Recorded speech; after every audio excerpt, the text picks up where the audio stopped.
الله أكبر الله أكبر الله. بسم الله الرحمن الرحيم. إن الحمد لله نحمده ونستعينه ونستغفره ونعوذ بالله من شرور أنفسنا ومن سيئات أعمالنا. من يهده الله فلا مضل له ومن يضلل فلا هادي له. أشهد أن لا إله إلا الله وحده لا شريك له وأشهد أن محمدا عبده ورسوله لا نبي بعد. أما بعد، يا أيها الذين آمنوا اتقوا الله حق تقاته ولا تموتن إلا وأنتم مسلمون. يا أيها الناس اتقوا ربكم الذي خلقكم من نفس واحدة وخلق منها زوجها وبث منهما رجالا كثيرا ونساء واتقوا الله الذي تساءلون به والأرحام إن الله كان عليكم رقيبا. يا أيها الذين آمنوا اتقوا الله وقولوا قولا سديدا يصلح لكم أعمالكم ويغفر لكم ذنوبكم ومن يطع الله ورسوله فقد فاز فوزا عظيما. أما بعد، فإن أصدق الحديث كتاب الله وخير الهدي هدي محمد صلى الله عليه وسلم وشر الأمور محدثاتها فإن كل محدثة بدعة وكل بدعة ضلالة. Ikhwatul Islam, saudara kaum muslimin, para tetamu Allah rahimani wa rahimakumullah. Alhamdulillah, kita selalu dan senantiasa bersyukur kepada Allah Subhanahu wa taala. Nikmat demi nikmat Allah Subhanahu wa taala hadiahkan kepada kita bersama. Salah satunya adalah nikmat dikala kita berada di kota Rasulullah sallallahu alaihi wasallam, kota Al-Madinah, sebuah kota yang dicintai oleh Nabi sallallahu alaihi wasallam dan kota yang dicintai oleh kaum muslimin. Dan tidak ada di antara mereka yang datang ke kota Madinah kecuali mereka akan merasakan bertambahnya keimanan dan ketakwaan kepada Allah Subhanahu wa taala. Dan itu merupakan di antara nikmat yang Allah Subhanahu wa taala lebihkan kepada kita dibandingkan dengan saudara-saudara kita yang lainnya. Kalau seandainya kita perhatikan betapa banyak di antara saudara-saudara kita yang bermohon meminta kepada Allah agar mereka diberikan rezeki datang ke kota Madinah, namun Allah Subhanahu wa taala belum memanggil mereka untuk datang, belum memberikan kesempatan kepada mereka untuk bisa berkunjung. Tetapi Allah Subhanahu wa taala mudahkan kita bersama bisa datang ke tanah haram Makkah Madinah, sehingga kita pun akan selalu dan senantiasa mengucapkan alhamdulillah, bukti kita bersyukur kepada Allah Subhanahu wa taala, dan ditambah lagi dengan ibadah-ibadah yang harus kita maksimalkan selama kita berada di tanah haram tersebut. Kemudian salawat beriringkan salam semoga senantiasa tercurahkan berjunjungan alam Nabi kita yang mulia, uswah dan qudwah kita bersama, Muhammad bin Abdullah sallallahu alaihi wasallam. Rasulullah sallallahu alaihi wasallam disebutkan oleh Allah Subhanahu wa taala di dalam Al-Qur'an, laqad manna Allahu 'alal mu'minina idz ba'atha fihim rasulan min anfusihim. Sungguh Allah Subhanahu wa taala anugerahkan kepada orang-orang mukmin ketika Allah Subhanahu wa taala mengutus seorang rasul dari kalangan mereka yang terbaik. Artinya apa, ikhwatul Islam? Ketika Allah Subhanahu wa taala mengutus nabi menjadi seorang nabi dan menjadi seorang rasul dari kalangan manusia, dari kalangan yang terbaik, bahasanya yang terbaik, nasabnya yang terbaik, daerahnya yang terbaik, maka itu merupakan di antara anugerah Allah Subhanahu wa taala kepada kaum muslimin. Dan juga di antara sifat Rasulullah sallallahu alaihi wasallam dikabarkan oleh Allah Subhanahu wa taala dalam Al-Qur'an, laqad ja'akum rasulun min anfusikum azizun 'alaihi ma 'anittum harisun 'alaikum bil mu'minina raufur rahim. Tiga sifat yang mulia yang dimiliki oleh baginda Nabi sallallahu alaihi wasallam yang disebutkan oleh Allah Subhanahu wa taala dalam Al-Qur'an. Sifat yang pertama, azizun 'alaihi ma 'anittum.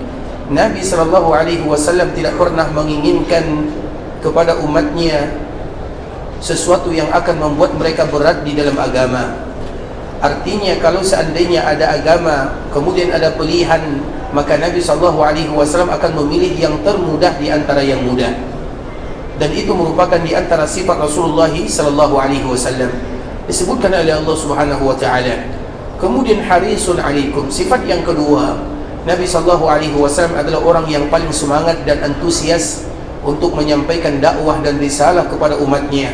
Karena yang diinginkan oleh Nabi adalah bagaimana umatnya menjadi umat yang terbaik, dan umat tidak akan pernah menjadi umat yang terbaik kecuali mereka beriman kepada Allah, beriman kepada nabinya, kemudian mengetahui makna dan konsekuensi daripada iman tersebut. Kemudian sifat yang terakhir disebutkan oleh Allah Subhanahu wa taala, bil mu'minina raufur rahim. Nabi itu adalah orang yang paling sayang kepada kita sebagai umatnya. Kasih sayang Nabi sallallahu alaihi wasallam sangat luar biasa. Di dunia Nabi sallallahu alaihi wasallam tidak pernah melupakan kita di dalam doanya. Makanya hadis yang tidak pernah bosan kita menyampaikan di ikhwatal Islam, hadis yang dibawakan oleh ibunda kita Aisyah radhiyallahu taala anha, selalu dan akan selalu kita sampaikan agar kita tahu siapa Nabi kita yang sesungguhnya, bagaimana sayang dan cinta Nabi kepada umatnya. Iya, mungkin Nabi tidak pernah bersua dan berjumpa dengan kita. Kita pun belum diberikan rezeki oleh Allah Subhanahu wa taala berjumpa dan bersua dengan Nabi dalam dunia nyata. Di dalam mimpi itu lain ceritanya. Tetapi di dalam dunia nyata tidak ada umat Nabi yang bertemu dengan nabinya kecuali yang namanya sahabat Rasulullah sallallahu alaihi wasallam. Artinya karena belum waktunya. Namun walaupun demikian ikhwatal Islam, di dalam hadis ini menunjukkan bagaimana sayangnya Rasulullah sallallahu alaihi wasallam kepada kita bersama. Suatu ketika ikhwatal Islam, ibunda kita Aisyah melihat keadaan suaminya, melihat keadaan Rasulullah dalam keadaan bahagia, maka Aisyah memanfaatkan kesempatan tersebut untuk meminta sesuatu kepada suaminya. Tapi permintaan ibunda kita Aisyah berbeza dengan permintaan wanita-wanita yang lainnya. Aisyah meminta kepada suaminya bukan perkara dunia, tapi yang diminta oleh Aisyah kepada Rasulullah SAW adalah sebuah ungkapan yang disebutkan, ya Rasulullah ud'uallah li, ya Rasulullah doakan diriku. Itulah permintaan ibunda kita Aisyah kepada suaminya, kepada Rasulnya, kepada Nabinya Muhammad bin Abdullah SAW. Ketika ibunda kita Aisyah mengatakan kalimat yang indah, maka Nabi SAW tidak mungkin menolak permintaan istri yang paling dia cintai, wanita yang akan mendampingi dirinya di dunia dan bahkan juga sampai ke dalam surga.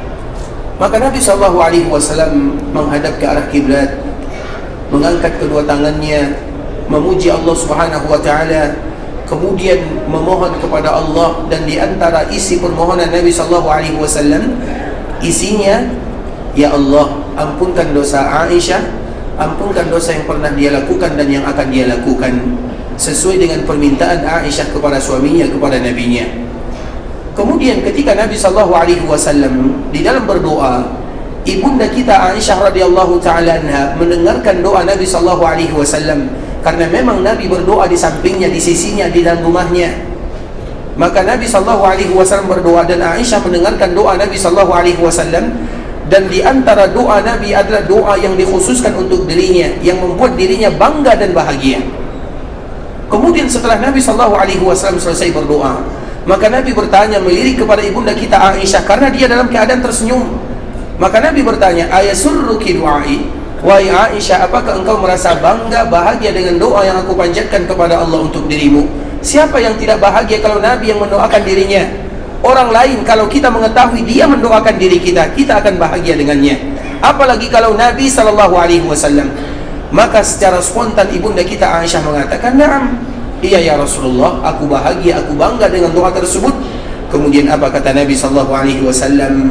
Sebuah kalimat yang menunjukkan siapa Nabi kita sebenarnya. Apa makna ayat yang disebutkan oleh Allah, bil mu'minina raufur rahim. Rasulullah SAW menyebutkan, wahai Aisyah, ketahuilah, doa yang aku panjatkan kepada Allah untuk dirimu, maka itu jugalah doa yang selalu aku panjatkan kepada Allah juga untuk umat-umatku. Artinya Nabi SAW tidak pernah melupakan kita di dalam doanya. Iya, Nabi tidak pernah bersua berjumpa dengan kita. Banyak umat Nabi SAW yang datang setelahnya, tapi kita tidak pernah terlupakan oleh Nabi di dalam doa-doanya. Hanya saja umat yang mereka senantiasa melupakan Rasulullah SAW di dalam salam dan solawatnya. Maka tentunya kita tidak demikian sebagai umat Nabi SAW. Dan itu bukan satu kali, dua kali Nabi mengatakan yang demikian.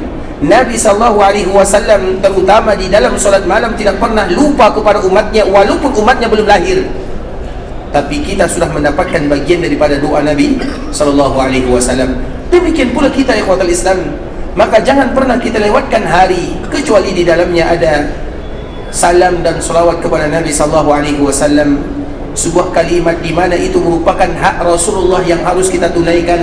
Iya, kalau seandainya kita mengucapkan salam dan salawat semuanya, itu tidak akan menambah kedudukan Nabi SAW, tapi itu merupakan di antara kewajiban yang harus kita lakukan. Kenapa demikian? Nabi tidak lagi butuh kepada salawat yang kita ucapkan, karena Allah sudah bersalawat kepadanya. Malaikat juga sudah bersalawat kepadanya. Kalau Allah bersalawat kepada Nabi, apakah Nabi masih butuh kepada salawat yang kita ucapkan? Tentunya tidak jawabannya. Apa maknanya? Berarti kita yang butuh kepada salawat yang kita ucapkan kepada Nabi sallallahu alaihi wasallam. Bukan berarti Nabi butuh. Artinya kalau kita tidak bersalawat kepada Nabi, Nabi akan rugi. Tidak.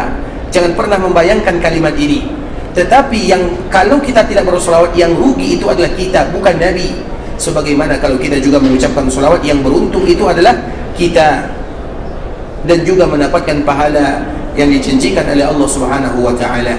Tinggal bagaimana kita senantiasa membiasakan diri kita ini. Tiada kita melewati hari-hari kecuali ada salam dan salawat kepada Nabi sallallahu alaihi wasallam. Allahumma salli ala Muhammad wa ala ali Muhammad kama sallaita ala Ibrahim wa ala ali Ibrahim innaka Hamidum Majid. Allahumma barik ala Muhammad wa ala ali Muhammad kama barakta ala Ibrahim wa ala ali Ibrahim innaka Hamidum Majid. Ikhwatul Islam, saudaraku muslimin, para tetamu Allah rahimani wa rahimakumullah. Alhamdulillah, kita akan kembali melanjutkan pembahasan kita yang sebelumnya, masih bercerita tentang Nabi sallallahu alaihi wasallam, kalimat-kalimat yang indah, terutama di akhir kehidupan Rasulullah sallallahu alaihi wasallam. Karena kemarin kita telah menjelaskan dan membacakan hadis ibunda kita Aisyah radhiyallahu taala anha yang menceritakan bagaimana wafatnya Rasulullah sallallahu alaihi wasallam, yang mana Nabi sallallahu alaihi wasallam wafat di rumah ibunda kita Aisyah radhiyallahu taala anha. Kemudian Nabi sallallahu alaihi wasallam wafat di harinya ibunda kita Aisyah radhiyallahu taala anha, dan Nabi sallallahu alaihi wasallam wafat juga di pangkuan ibunda kita Aisyah radhiyallahu taala anha. Dan tidaklah Nabi wafat kecuali Allah Subhanahu wa taala satukan air liur Nabi sallallahu alaihi wasallam dengan air liur ibunda kita Aisyah radhiyallahu taala anha. Dan kalimat-kalimat ini telah kita jelaskan sebelumnya, ikhwatul Islam, yaitu menunjukkan bagaimana ibunda kita Aisyah dengan Rasulullah sallallahu alaihi wasallam. Kemudian ikhwatul Islam, ada beberapa kalimat yang diucapkan oleh Rasulullah sallallahu alaihi wasallam, terutama di akhir kehidupan Rasulullah sallallahu alaihi wasallam. Di antara kalimat yang diucapkan oleh Nabi sallallahu alaihi wasallam adalah ayat Allah Subhanahu wa taala, ma'al ladzina an'ama Allahu 'alaihim minan nabiyyin was-siddiqin wasyuhada'i was-salihin wa hasuna ulaika rafiqa. Kalimat ini terdapat di dalam Al-Quran surat An-Nisa, dan kalimat ini pula lah yang terucap oleh Nabi sallallahu alaihi wasallam sebelum Nabi sallallahu alaihi wasallam menghembuskan nafas terakhir. Sehingga dengan kalimat ini ibunda kita Aisyah radhiyallahu taala anha paham bahwasanya Nabi sallallahu alaihi wasallam sedang diberikan pilihan oleh Allah Subhanahu wa taala, dan memang tidak ada para nabi dan para rasul kecuali mereka akan diberikan pilihan oleh Allah antara hidup atau wafat. Artinya kalau seandainya umur mereka telah selesai, habis masa mereka tinggal di dunia, Allah Subhanahu wa taala tidak serta-merta mengambil nyawanya, tapi diberikan kepada mereka pilihan. Begitu juga dengan Nabi sallallahu alaihi wasallam. Sehingga dengan mendengarkan ayat ini, ibunda kita Aisyah radhiyallahu taala anha mengatakan, Nabi sallallahu alaihi wasallam diberikan pilihan oleh Allah azza wajal. Namun ketika Allah berikan pilihan kepada Nabi, Nabi tidak mau memilih kami. Apa maknanya ikhwatul Islam? Apa makna Nabi tidak mau memilih kami? Kata Aisyah, Nabi sallallahu alaihi wasallam tidak lagi mau tinggal bersama kami. Karena kalau seandainya Allah masih berikan umur panjang kepada Nabi, berarti Nabi akan tetap tinggal bersama keluarganya. Tapi Nabi memilih berjumpa dengan Allah Subhanahu wa taala. Makanya Nabi sallallahu alaihi wasallam mengatakan, ma'al ladzina an'ama Allahu alaihim. Ya Allah, kumpulkan aku bersama orang-orang yang Kau berikan nikmat, yang Kau berikan karunia, yang Kau berikan kasih sayang. Siapa mereka? An-nabiyyin, para nabi. Mana para nabi tersebut? Semua mereka sudah meninggal. Mereka sudah dipanggil oleh Allah Subhanahu wa taala. Artinya kumpulkan aku bersama saudara-saudaraku para nabi dan para rasul. Dan itu merupakan permintaan Nabi sallallahu alaihi wasallam. Dan kalimat ini tidak muncul kecuali setelah diberikan pilihan oleh Allah Subhanahu wa taala. Karena memang ikhwatul Islam, di dalam perjalanan Nabi sallallahu alaihi wasallam, ketika Nabi selesai melakukan haji wada' pada tahun, kapan haji wada'? 9 atau 8? Siapa yang jawab angkat tangan? Kapan haji wada'? Siapa yang tahu? Tahun ke-8 atau 9? Berapa? Siapa yang berani angkat tangan? 9? Masya Allah, barakallahu fiik, Allah jika khairan. Silakan, Masya Allah. Syukran, barakallahu fiik, Allah jika khairan. Hafizakumullah, hafizakumullah. Walau jawabannya salah ya. Baik. Tahun ke-10 Hijriah, karena Nabi wafat pada tahun ke-11. Nabi wafat pada tahun ke-11. Berarti haji wada'nya pada tahun 10. Makanya disebut dengan wada'. Wada' itu perpisahan atau akhir haji yang dilakukan Nabi, karena memang itu adalah haji pertama dan haji terakhir. Ketika Nabi SAW pulang dari haji wada', maka sampai Nabi SAW di sebuah mata air yang namanya Khum. Kemudian dikala Nabi SAW sampai di sana, apa kata Nabi? Hampir-hampir saja utusan Allah Subhanahu wa Ta'ala datang kepadaku. Apa maknanya? Yaitu malaikat maut. Artinya sebentar lagi malaikat maut diizinkan oleh Allah Subhanahu wa Ta'ala untuk datang kepadaku. Artinya Nabi SAW diberitahukan oleh Allah Subhanahu wa Ta'ala antara hidup di dunia atau berjumpa dengan Allah Subhanahu wa Ta'ala. Begitu juga setelah Nabi SAW pulang, Nabi SAW singgah di mata air yang bernama Khum. Maka Nabi memberikan wasiat. Namun sebelum Nabi memberikan wasiat, Nabi ingatkan kalimat itu, atau Nabi awali dengan muqaddimah, wahai para sahabatku, hampir-hampir saja utusan Allah datang kepada diriku, yaitu malaikat maut. Kemudian Nabi berpesan, maka hendaklah kalian menjaga diri kalian, mengikat diri kalian dengan Al-Quran dan juga dengan sunnah-sunnahku. Kemudian pesan Nabi terakhir, wa udzakirukum bi ahli baiti, dan aku juga berpesan kepada kalian agar kalian memperhatikan keluargaku, jangan kalian pernah menyakiti mereka. Artinya itu merupakan dari bagian daripada pesan Rasulullah SAW. Kemudian sampai di kota Madinah, Nabi juga pernah berkhutbah di atas mimbarnya. Apa di antara isi khutbah Nabi SAW? Ketika Nabi berkhutbah, tidak ada satupun yang paham maknanya. Kalau dikala berada di Khum ini, di mata air Khum ini, di antara Mekah Madinah, semua orang sahabat atau semua para sahabat paham akan datang utusan Allah kepada diriku, artinya malaikat maut. Tapi di dalam hadis yang kedua, atau hadis dikala Nabi berada di kota Madinah, apa kata Nabi SAW? Ada seorang hamba yang diberikan pilihan oleh Allah Subhanahu wa Ta'ala, maka hamba tersebut memilih berjumpa dengan Allah. Ketika Nabi SAW mengatakan kalimat ini, maka Abu Bakar As-Siddiq radhiyallahu ta'ala anhu menangis dengan tangisan yang kuat.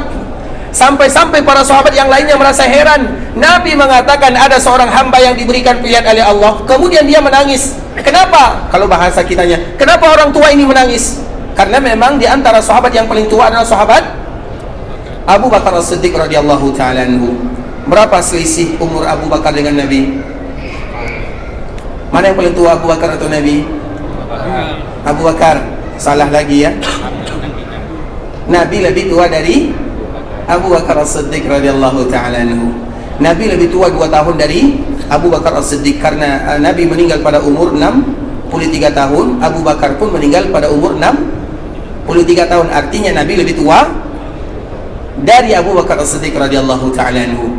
Karena ketika Nabi wafat berarti Abu Bakar berumur 61 tahun. Artinya Abu Bakar termasuk sahabat senior. Ketika Nabi SAW mengatakan kalimat ini, maka para sahabat yang lain mereka mungkin kurang paham, sehingga mereka mengatakan, kenapa dia menangis? Nabi mengatakan ada seorang hamba yang diberikan pilihan, dan tidaklah Abu Bakar menangis kecuali dia yang paling paham apa makna hadis Nabi SAW. Yang lain tidak paham pada waktu itu. Para sahabat yang lain mungkin mereka belum paham pada waktu itu. Abu Bakar paham, karena Abu Bakar tahu Nabi berbicara tentang dirinya. Ada seorang hamba, karena Nabi tidak mengatakan diriku diberikan pilihan oleh Allah, namun Nabi mengatakan ada seorang hamba. Siapa makna hamba tersebut? Rasulullah SAW itu sendiri. Kemudian ikhwatul Islam, artinya Nabi SAW diberikan pilihan oleh Allah Subhanahu wa Ta'ala ketika dipanggil oleh Allah Subhanahu wa taala. Makanya di antara kalimat yang keluar dari lisan Nabi sallallahu alaihi wasallam, ma'al ladzina an'ama Allahu alaihim minan nabiyyin was-siddiqin wasyuhada'i was-salihin wa hasuna ulaika rafiqa. Ma'al ladzina an'ama Allahu alaihim, ya Allah, kumpulkan aku bersama orang-orang yang telah Engkau berikan nikmat. Siapa mereka? Ada 4 sifat. Yang pertama para nabi, ma'an nabiyyin. Yang kedua as-siddiqin. Siddiqin itu para ulama mengatakan as-siddiqun itu maknanya adalah para ulama. Kemudian asyuhada artinya adalah orang yang syuhada, syahid. Dan yang keempat adalah orang-orang saleh. 4 ini ikhwatul Islam adalah 4 kriteria yang wajib dijadikan teman dalam kehidupan oleh setiap manusia. Karena Allah mengatakan di akhir ayat wa hasuna ulaika rafiqa, dan teman yang paling bagus sifatnya terdapat dalam 4 ini. Para nabi, mungkin kita tidak bisa berteman dengan para nabi, tapi kita mencintai semuanya. Apalagi Nabi sallallahu alaihi wasallam, dengan cinta kita kepada Rasulullah, semoga cinta ini berkesinambungan sampai ke dalam surga. Kemudian para ulama as-siddiqin, as-siddiqun itu artinya para ulama, dan alhamdulillah banyak para ulama, dan semoga Allah Subhanahu wa taala menjaga semua ulama-ulama kaum muslimin.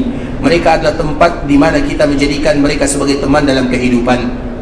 Kemudian asyuhada, orang-orang syahid, baik itu syahid secara maknawi ataupun syahid secara hissi.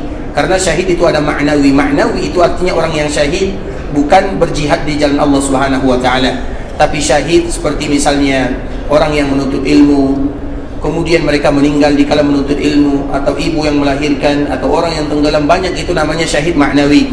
Ada pula orang yang syahid secara hissi, itu orang yang berjuang, berjihad di jalan Allah Subhanahu wa taala. Semuanya masuk. Kemudian as-salihin, dan orang-orang yang saleh, wa hasuna ulaika rafiqa, mereka adalah teman yang terbaik. Karena memang tentunya ikhwatul Islam, semua kita menyadari kita itu penuh dengan kesalahan, penuh dengan dosa, penuh dengan kesilapan. Di antara salah satu cara kita untuk merubah atau beribadah kepada Allah Subhanahu wa taala adalah mencari teman yang akan mengingatkan kita kepada Allah Subhanahu wa taala. Karena beribadah, kita contohkan ikhwatul Islam, dikala kita berada di Mekah, dikala kita berada di Madinah, ibadah kita semangat semuanya. Misalnya ibadah salat. Kalau di sini ikhwatul Islam 1 jam, 2 jam sebelum masuknya atau sebelum masuk waktu salat kita sudah hadir. Kalau di sini, tapi kalau di daerah kita mungkin berbeda ceritanya. Kenapa bisa kita 1 jam, 2 jam kita hadir sebelum orang melaksanakan ibadah salat? Karena semua kaum muslimin melakukan perkara yang sama. Artinya ada yang memberikan kepada kita motivasi. Begitulah di dalam beribadah kepada Allah Subhanahu wa taala, harus ada teman-teman yang memberikan kepada kita motivasi. Sehingga Allah Subhanahu wa taala menyebutkan di dalam Al-Qur'an, wasbir nafsak ma'al ladina yad'una rabbahum. Hendaklah engkau bersabar beribadah kepada Allah bersama orang-orang, karena beribadah sendirian itu sulit. Arti sulit karena harus ada yang memberikan motivasi kepada kita bersama. Dan di antara salah satunya adalah 4 sifat yang tadi ada disebutkan oleh Allah Subhanahu wa taala dalam Al-Qur'an, para nabi, para ulama, para syuhada, dan orang-orang yang saleh. Dan tadi kita contohkan ketika kita berada di kota Madinah, kita semuanya semangat beribadah kepada Allah karena teman kita di sini ada Nabi sallallahu alaihi wasallam. Kita bertetangga dengan Nabi, maka kita semangat beribadah kepada Allah. Di sini banyak para ulama, di sini banyak orang-orang yang saleh, sehingga kita terpancing untuk selalu beribadah, melakukan kebaikan dan hal-hal yang diridhai oleh Allah Subhanahu wa taala. Dan salah satunya adalah orang-orang yang senantiasa mengharapkan ampunan Allah Subhanahu wa taala. Makanya Imam Syafi'i rahimahullahu taala mengatakan, uhibbus salihina wa lastu minhum. Aku itu sayang dan cinta kepada orang-orang saleh walaupun aku bukan bagian darinya. Imam Syafi'i itu seorang yang saleh atau bukan? Bukan saleh lagi, nasabnya sampai kepada nasab Nabi sallallahu alaihi wasallam. Kakeknya sama dengan kakek Nabi sallallahu alaihi wasallam. Itu Imam Syafi'i rahimahullah. Seorang ulama yang diberikan keberkahan, seorang ulama yang diabadikan namanya oleh Allah Subhanahu wa taala. Kita tidak tahu bagaimana keadaan Imam Syafi'i, tapi apabila disebutkan Syafi'i, semua kita tahu dan semua kita pasti mengucapkan semoga Allah memberikan rahmat dan kasih sayang kepadanya. Semoga Allah memberikan keberkahan terhadap ilmu yang disebutkan. Semua kaum muslimin dari berbagai belahan dunia mereka tahu siapa itu Imam Syafi'i. Tapi apa kata Imam Syafi'i? Uhibbus salihina wa lastu minhum. Aku itu sayang kepada orang-orang saleh tapi aku bukanlah orang saleh. Artinya kalimat ketawaduan yang keluar dari Imam Syafi'i rahimahullahu ta'ala, karena memang tentunya ikhwatul Islam, tidak ada orang yang bisa bangga atau memuji dirinya sendiri. Misalnya apabila ada orang yang saleh, aku ini adalah dia orang saleh, dia betul orang saleh, tapi dia tidak mungkin mengatakan aku adalah orang saleh, ya atau tidak, kecuali namanya saleh. Begitu juga dengan seorang yang waliullah, seorang wali yang dia dekat dengan Allah, tidak mungkin dia mengatakan aku ini adalah wali, kecuali wali murid. Artinya orang baik itu ikhwatul Islam, tidak pernah dia mengatakan aku orang baik, karena memang Allah mengatakan fala tuzakku anfusakum huwa a'lamu biman ittaqa. Jangan pernah kalian memuji diri kalian sendiri. Yang paling tahu orang bertakwa atau bukan adalah Allah semata. Makanya Imam Syafi'i saja dia berani mengatakan kalimat ini, uhibbus salihina walastu minhum. Aku suka, aku sayang kepada orang-orang saleh, padahal aku bukan bagian darinya. Kalau bukan Imam Syafi'i orang saleh, siapa lagi orang saleh? Artinya kita semuanya bersaksi bahwa Imam Syafi'i adalah seorang wali, seorang saleh, seorang yang diberikan keberkahan oleh Allah Azza wa Jalla, tapi dia mengatakan uhibbus salihina walastu minhum. Aku suka kepada orang-orang saleh walaupun aku bukan orang saleh. Karena memang ikhwatul Islam, artinya pelajaran yang sangat luar biasa dari Imam Syafi'i rahimahullahu ta'ala. Dan itu juga diambil dari firman Allah subhanahu wa ta'ala yang dibacakan oleh Nabi sallallahu alaihi wasallam di dalam kata-kata terakhir sallallahu alaihi wasallam. Kita ulang lagi ikhwatul Islam. Nabi sallallahu alaihi wasallam menyebutkan ma'al ladina an'ama Allahu alaihim minan nabiyyin was-siddiqin wasyuhada'i was-salihin wa hasuna ulaika rafiqa. Nabi sallallahu alaihi wasallam mengatakan kalimat ini sambil mengangkat telunjuknya, mengangkat tangannya, mengangkat telunjuknya ke arah atas, seolah-olah bersaksi kepada Allah Subhanahu wa taala, ya Allah, kumpulkan aku bersama para nabi, bersama para ulama, bersama para syuhada dan orang-orang saleh. Kemudian ikhwatul Islam, itu kalimat Nabi sallallahu alaihi wasallam. Di dalam riwayat yang lain, Nabi sallallahu alaihi wasallam membaca kalimat yang lain. Apa sih kalimat yang keluar dari lisan Nabi sallallahu alaihi wasallam ketika Nabi wafat? Di dalam riwayat yang lain, Nabi sallallahu alaihi wasallam menyebutkan, Allahumma ufirli warhamni wa alhiqni birrafiqil a'la. Itu juga merupakan kalimat terakhir yang keluar dari lisan Nabi sebelum Nabi dipanggil oleh Allah Subhanahu wa taala. Ya Allah, ampunkan dosaku, sayangi diriku, dan kumpulkan aku birrafiq. Rafiq itu artinya teman atau saudara, atau rafiq itu artinya yang dekat dengan kita, al-a'la, yang maha di atas.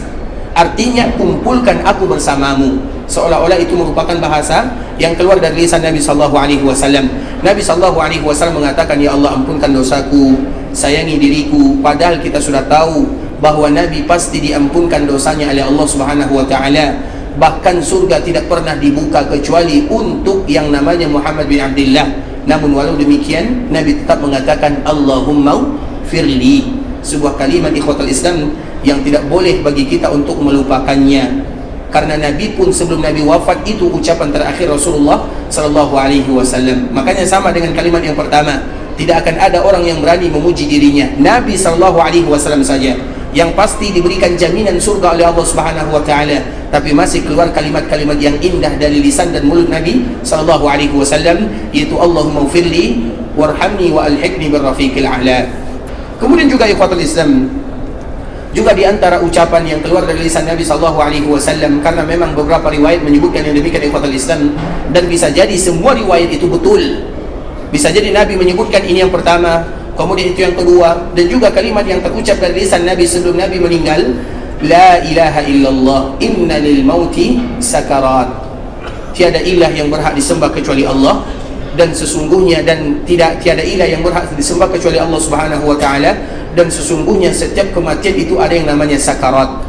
Kita tahu kemarin kita menjelaskan ikhwatul Islam, kalimat la ilaha illallah merupakan kalimat yang dianjurkan bagi kita untuk mengucapkannya siang dan malam.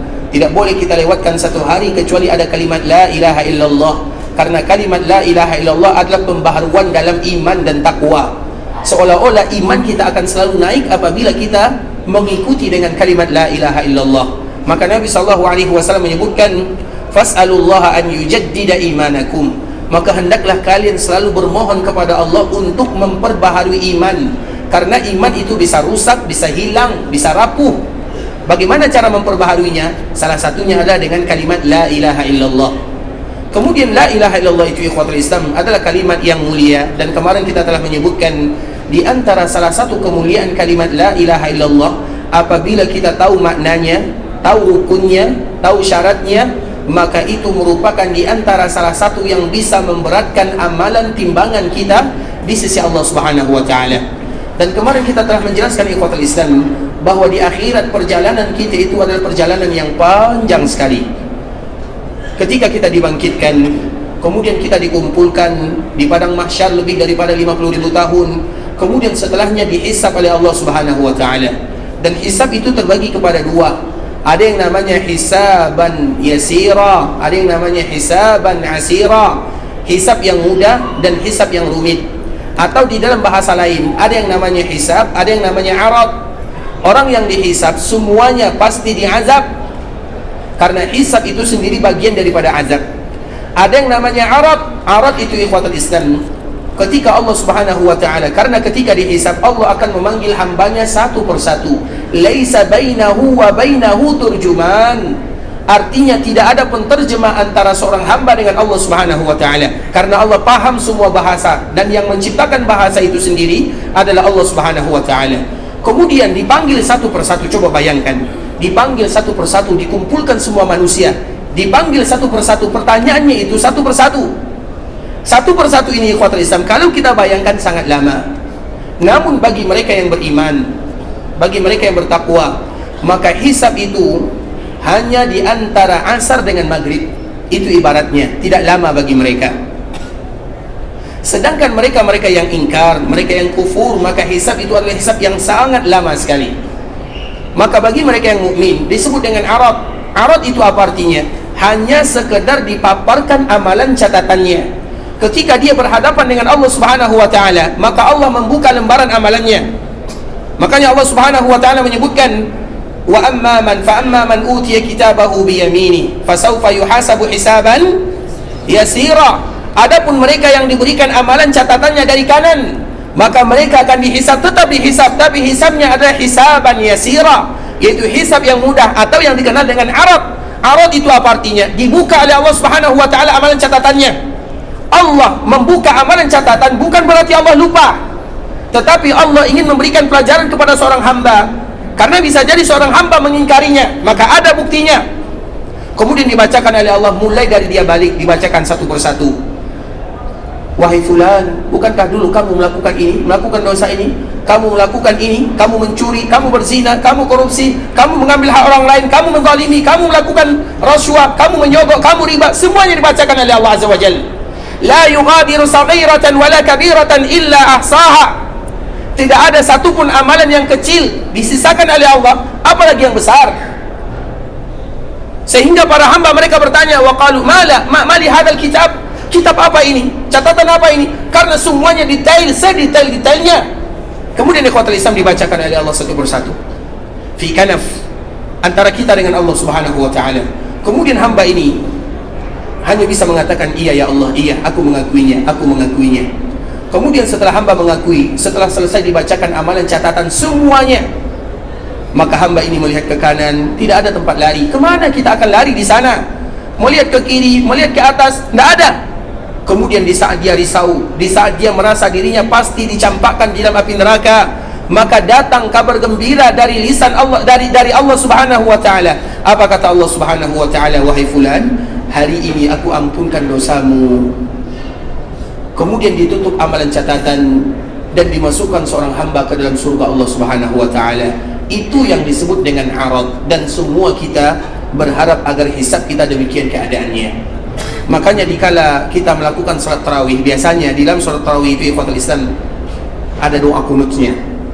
Karena memang di antara kunut adalah kunut witir atau kunut di bulan Ramadan, karena memang itu dianjurkan bagi kita membacanya. Di antara salah satu doa yang dibaca oleh imam, Allahumma a'tiq riqabana minan nar. Ya Allah, bebaskan pundak kami ini, wajah kami ini, diri kami ini dari api neraka. Kenapa kita harus berdoa kepada Allah, ya Allah selamatkan kami dalam api neraka? Karena setiap hamba sudah ada tempat duduknya di dalam api neraka semuanya. Tapi mereka yang beriman maka Allah mengatakan kepadanya, wahai fulan, contohnya kepada orang yang tadi dihisab, wahai fulan, sebenarnya tempat dudukmu di sana. Ditunjukkan ini tempat dudukmu di dalam api neraka. Aku ampunkan dosamu, aku tutup kesalahanmu, aku masukkan kamu ke dalam surga. Sehingga coba bayangkan betapa bahagianya seorang hamba yang dikala dirinya merasa akan masuk ke dalam api neraka, tiba-tiba datang kasih sayang Allah Subhanahu wa taala, maka dimasukkan dia ke dalam surga Allah Subhanahu wa taala. Dan semoga kita semua dimasukkan ke dalam surga. Itu namanya arad. Sedangkan hisab ikhwatul Islam, fa amma man utiya kitabahu bishimalihi. Adapun mereka-mereka yang diberikan catatannya dengan tangan kiri, maka mereka dihisab oleh Allah Subhanahu wa taala dengan hisab yang berat, lama, berat. Hisab itu sendiri ikhwatul Islam, ketika ditanya oleh Allah, bukankah kamu melakukan ini? Maka dia selalu mengatakan, tidak ya Allah, aku tidak pernah melakukannya. Dia berdusta, padahal Allah tahu. Makanya itulah gunanya catatan. Bukan Allah tidak tahu, tapi itu sebagai bukti apa yang dia lakukan. Kemudian dia berdusta, apakah kamu melakukan ini? Tidak ya Allah. Kemudian Allah bertanya lagi, apakah kamu melakukan ini? Tidak ya Allah. Karena biasanya orang yang bersalah sulit untuk mengakuinya. Makanya kita ikhwatul Islam dianjurkan, kalau seandainya kita bersalah kepada siapapun, bersalah kepada manusia, apalagi bersalah kepada Allah Subhanahu wa taala, maka di antara sifat paling mulia adalah meminta maaf. Dan itu bukan perkara mudah. Mengatakan maaf itu bukan perkara mudah, baik itu kepada manusia ataupun kepada Allah Subhanahu wa taala. Nah, di antara kesalahan kita yang tidak bisa dielakkan adalah masalah haknya Allah. Setiap hari kita melakukan kesalahan. Setiap hari banyak di antara kita yang tidak bisa menunaikan haknya Allah. Maka di saat itulah setiap hari pula kita mengucapkan astaghfirullah, ya Allah, tutup kesalahanku. Karena istighfar itu ikhwatul Islam diambil dari kata-kata ghafara. Ghafara itu artinya menutup. Istighfar minta ditutup, karena kesalahan yang kita lakukan tidak akan pernah hilang. Kesalahan yang kita lakukan akan ada catatannya apapun dia, tidak akan pernah hilang. Tapi yang kita minta bukan dihilangkan, ditutup dan dimaafkan. Maka kita mengucapkan astaghfirullah. Itulah makna daripada kalimat istighfar. Kemudian ikhwatul Islam, adapun orang-orang yang tadi disebutkan hisaban asira, maka mereka dipanggil oleh Allah Subhanahu wa taala, kemudian dihisab, kemudian dia berdusta. Pada akhirnya Allah mengunci mulutnya. Dan itulah makna firman Allah, al-yawma nakhtimu ala afwahihim wa tukallimuna aydihim. Kami kunci mulutnya. Kenapa dikunci mulutnya? Karena mulut ini adalah mulut pendusta di dunia dan di akhirat. Kemudian dikunci, dan yang bersaksi adalah anggota tubuh yang tadi melakukan dosa. Ketika anggota tubuh yang bersaksi, bagaimana dia lari? Maka itulah orang-orang yang hisaban asira. Dan kemarin kita menyebutkan ikhwatul Islam, penduduk neraka, mereka yang ditetapkan oleh Allah masuk ke dalam api neraka, sesampainya di neraka, maka neraka langsung terbuka. Sedangkan penduduk surga yang ditetapkan oleh Allah sebagai penduduk surga, ketika mereka sampai di surga, sampai di pintu surga, surga belum terbuka. Karena membuka surga itu butuh kepada Nabi kita Muhammad bin Abdullah sallallahu alaihi wasallam. Kemudian ikhwatul Islam itu hisab. Kemudian ada lagi yang namanya mizan. Setelah hisab baru mizan, ditimbang. Ada yang namanya mizan. Mizan itu ikhwatul Islam, mizan itu artinya timbangan. Apa yang ditimbang? Semuanya ditimbang. Amalan, catatan amalan ditimbang. Catatan amalan ditimbang. Amalan itu sendiri juga ditimbang. Orangnya pun juga ikut ditimbang. Jadi yang ditimbang di akhirat itu semuanya. Apa contohnya? Kita contohkan misalnya, suatu ketika ikhwatul Islam, ada salah seorang sahabat yang bernama Abdullah bin Mas'ud. Abdullah bin Mas'ud ini, dia adalah sahabat yang sangat mulia, ulama dari kalangan sahabat. Tapi dia memiliki kelainan fisik. Fisiknya tidak sama dengan fisik para sahabat yang lainnya. Di antara salah satu kelainan fisiknya, kakinya, lututnya, kakinya ini di bawah itu agak sedikit kecil. Tapi bukan berarti dia tidak bisa berjalan. Bahkan dia selalu berjihad bersama Nabi sallallahu alaihi wasallam. Kemudian ikhwatul Islam, suatu ketika, maka Abdullah bin Mas'ud dia naik ke atas pohon korma. Dikala naik ke atas pohon korma, maka tersingkap betisnya, betis yang kecil. Ketika tersingkap betisnya, para sahabat tertawa. Ya biasa, kadang-kadang kita tertawa, ada kelainan, kita tertawa. Kemudian dikala tertawa, maka Nabi bertanya kepada para sahabatnya, apakah kalian tertawa dengan kecilnya betis Abdullah bin Mas'ud? Apa kata Nabi? Sesungguhnya betis ini di akhirat dalam timbangan lebih berat daripada bukit Uhud. Bukit Uhud yang kita saksikan yang ada di belakang kita ini, berapa panjang Bukit Uhud? 2 kilo 7 kilo, coba bayangkan 7 kilo, berapa tingginya? Kita saja tidak pernah menelusuri Bukit Uhud. Yang kita ziarahi itu adalah hanya tempat sebahagian kecil saja, yaitu dikala terjadi peperang Uhud atau perang Uhud. Nah, bayangkan ikhwatul Islam, betis Abdullah ini di akhirat di sisi Allah Subhanahu wa taala di dalam mizan lebih berat daripada timbangan Bukit Uhud. Maknanya para ulama mengatakan bahwa orangnya juga ikut ditimbang. Dan juga di dalam riwayat yang lain, Allah Subhanahu atau Nabi sallallahu alaihi wasallam mengatakan, maka nanti di akhirat didatangkan orang yang paling besar, orang yang paling besar badannya, gemuk badannya. Kemudian disebutkan, namun di sisi Allah dan di dalam timbangan Allah Subhanahu wa taala tidak sama nilainya, bahkan lebih berat sayapnya nyamuk, atau sayapnya nyamuk lebih berat daripada orang tersebut. Artinya juga ditimbang oleh Allah Subhanahu wa taala. Sehingga mizan, apa yang ditimbang? Semuanya. Yang pertama orangnya. Yang kedua, yang ditimbang itu adalah amalan yang dia lakukan. Karena amalan kita ini ikhwatul Islam nanti di akhirat tentunya berubah. Kenapa bisa berubah? Dan itu diserahkan kepada Allah Subhanahu wa taala. Apa buktinya? Misalnya kita contohkan, ketika seseorang wafat, kemudian dikala baru dia dikuburkan, maka dia ditanya. Kemudian dikala dia ditanya dan dia berhasil menjawab pertanyaan Allah, maka datang salah seorang yang berbentuk manusia, kemudian memiliki wangi yang indah, kemudian wajahnya bersih. Maka dia pun bertanya, kamu siapa? Maka orang ini mengatakan, ana amaluka as-salih, aku ini adalah amalan-amalan salehmu. Amalan ini bisa dirubah oleh Allah Subhanahu wa taala menjadi yang lainnya. Makanya amalan itu juga ikut ditimbang. Dan bagaimana caranya? Itu dikembalikan kepada Allah Subhanahu wa taala. Kemudian yang ketiga, yang ditimbang itu adalah kertas untuk menulisnya. Itu juga ikut ditimbang. Artinya buku catatan amalan juga ditimbang oleh Allah Azza wa Jalla. Apa buktinya? Buktinya adalah hadis bitaqah. Hadis bitaqah itu artinya kartu. Hadis ini menceritakan kepada kita bersama ikhwatul Islam, ada salah seorang yang dia memiliki 100 halaman catatan atau 99 halaman catatan dosa dan kriminal. Satu halaman itu dosa semuanya, halaman yang kedua maksiat semuanya, begitu halaman ketiga sampai halaman ke-99. Kemudian Allah Subhanahu wa taala setelah menghitung semua dosanya, 99 catatan atau lembaran, maka disebut dengan sijilat.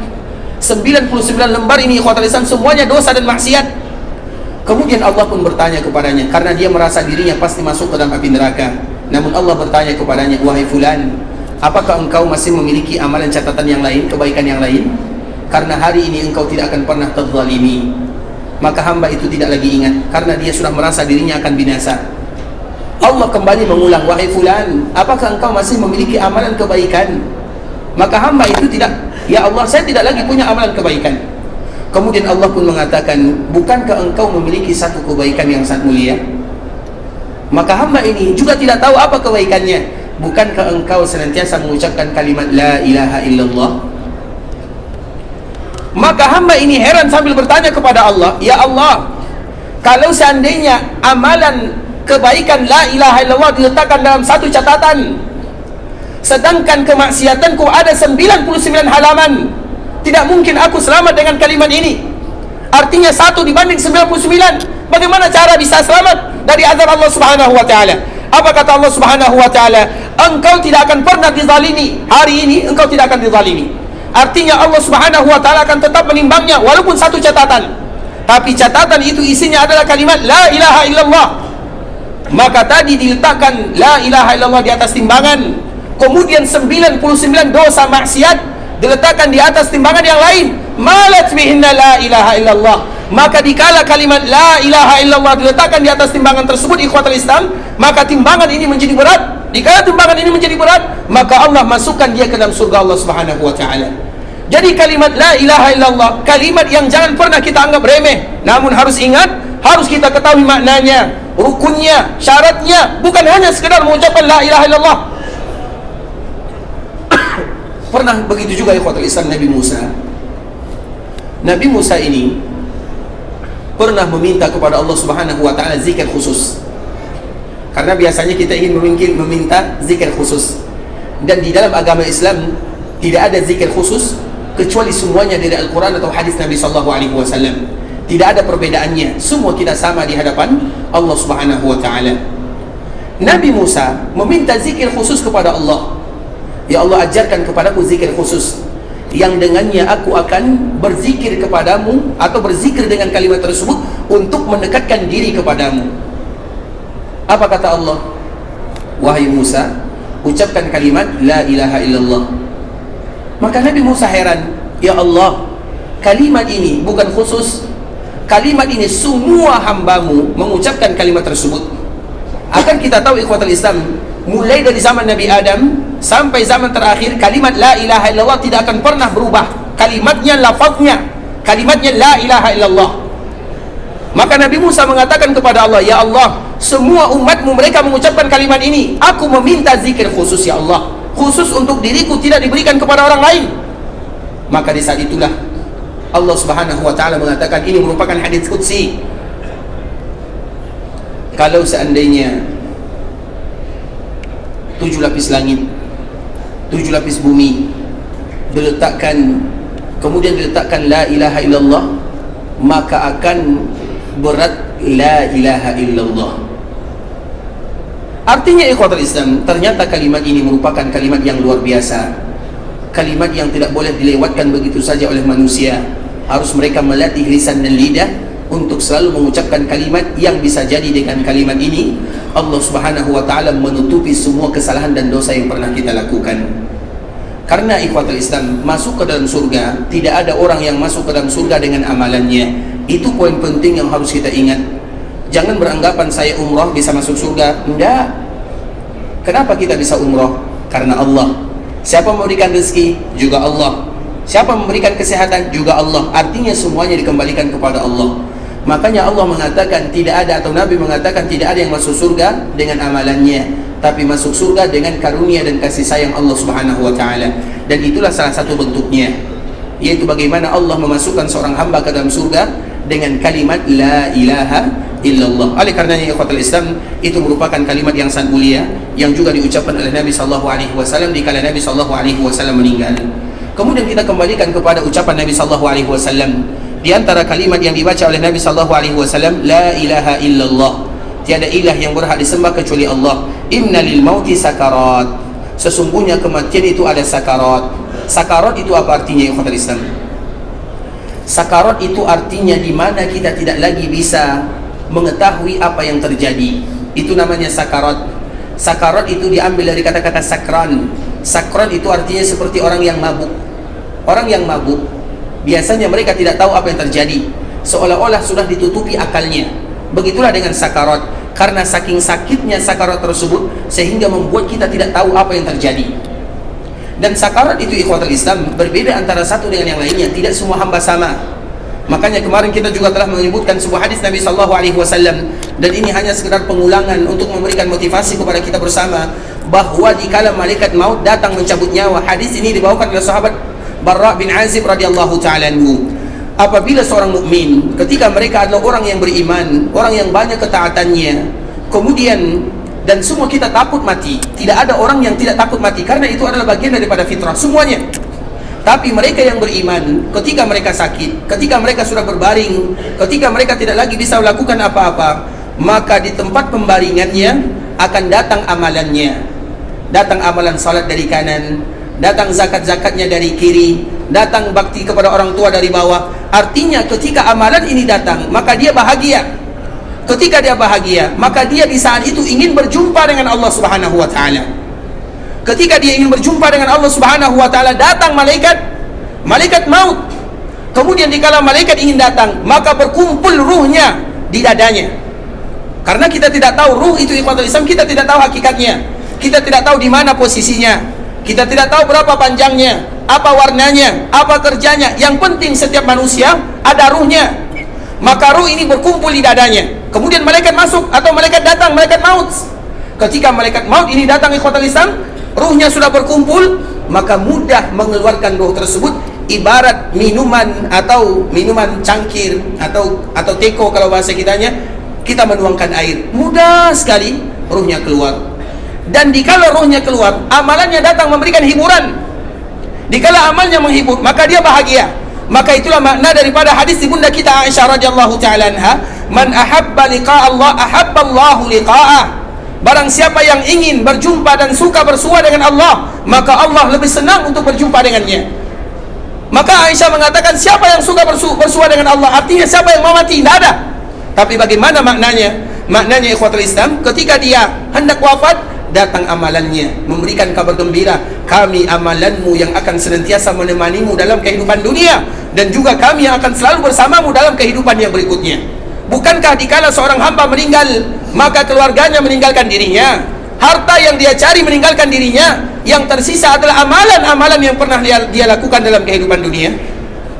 Kemudian ikhwatul Islam, amalan ini akan selalu menemani dirinya semenjak malaikat ingin mencabut nyawanya. Maka dikala malaikat datang mencabut nyawanya, ruhnya sudah berkumpul di jasadnya, kemudian dipanggil atau dicabut nyawanya dalam keadaan mudah. Maka bisa jadi kita lihat ada orang yang dicabut nyawanya dalam keadaan tersenyum, dalam keadaan indah, dalam keadaan seolah-olah dia bangga berpisah dengan dunia. Dan mereka itulah orang-orang yang diberikan oleh Allah Subhanahu wa taala husnul khatimah, dan semoga kita salah satunya. Dan itu tidak bisa kita lakukan ikhwatul Islam, itu semuanya taufik dari Allah, karena amalan-amalan yang kita kerjakan. Selama Allah Subhanahu wa taala berikan kesempatan hidup, maka mari kita berlomba-lomba memaksimalkan ibadah, hal-hal yang mendatangkan keridhaan Allah Subhanahu wa taala, agar kita bangga berjumpa dengan Allah Subhanahu wa taala dengan amalan-amalan yang diterima. Kemudian kita pun wafat dalam keadaan indah, karena dalam keadaan senang, malaikat yang mencabut nyawa pun berbahagia bangga melihat hamba yang tadi dicabut nyawanya. Kemudian baru saja rohnya ini keluar, maka langsung dibawa, dimasukkan ke dalam kain, dan yang memasukkan adalah malaikat. Kemudian dibawa ke langit pertama, mengeluarkan harum yang sangat indah. Langit pertama mengatakan, ini wangi dari mana datangnya? Maka malaikat yang tadi membawa ruhnya mengatakan, ini wangi Fulan bin Fulan namanya. Masuk ke langit kedua, begitu juga pertanyaannya, sampai ke langit ketujuh. Kemudian di langit ketujuh, Allah Subhanahu wa taala mengetahui bagaimana hamba ini adalah hamba yang mulia, dan setelahnya Allah Subhanahu wa taala mengatakan, kembalikan dia ke tanah, minha khalaqnakum wa fiha nu'idukum. Kembalikan dia ke tanah, darinya kami ciptakan dan kepadanya kami kembalikan. Maka ruh ini kembali lagi ke hamba tersebut, kemudian hamba tersebut akan mendapatkan nikmat selama berada di alam barzakh sebelum terjadinya hari akhirat.